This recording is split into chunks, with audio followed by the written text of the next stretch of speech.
Okay, how are you going, guys? This is my first video blog of the week, and I think actually my first video blog ever, which is kind of scary. I'm doing it from the chapel, as you can see, and today's message, which Tim and Kessa kind of talked about, which was relationships, kind of made me think of something that, a story that happened to me a while back.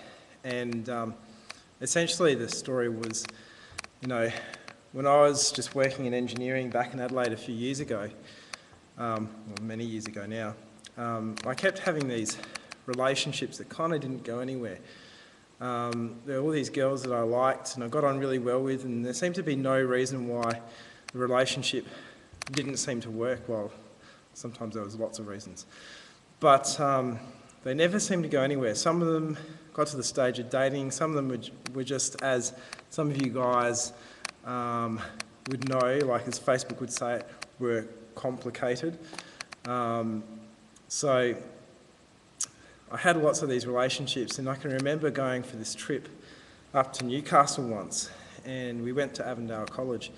And one of my mates was with me, and it was really interesting because we basically were going through Avondale. He knew what I was really interested in doing, i.e. going to Avondale and doing theology.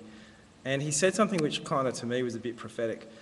And that was, while we were sitting there, he made this statement. He said, "Matt, you're never going to find the right person for you until you're doing what you need to be doing." And for me, that kind of rung true for a while. And I kept trying to have relationships. I kept doing engineering and doing stuff that I wasn't really passionate about.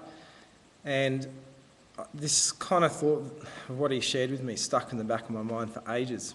And so it was interesting that when I finally did go to college and do theology, do what I was meant to be doing, it was funny, all my friends were saying to me when I was going up to college, they said, "Oh, when you get up there, you're going to meet someone and get married." And I was like, no, I'm not, because I'm there to study, I'm there to be serious, all this sort of stuff.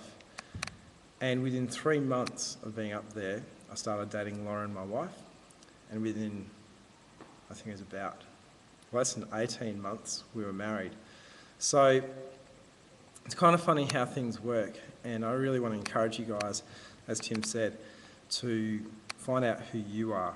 Who you are is far more important than who you will marry, because if you don't know who you are, you won't marry the right person or be with the right person. So try to figure out who you are, what you're meant to be doing in life. Invest yourself in that. And the other thing is, the time you have before you meet the right person and get married is time where you can actually invest time in yourself and who you want to be.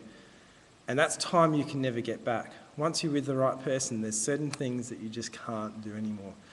So embrace that time. Make something of that time. Make it really important. Explore who you are. Do stuff that you could never do when you're with someone else and you've got all these other restrictions in life. Enjoy it and make the most out of that time in your life. All right, signing off. Catch you later, guys.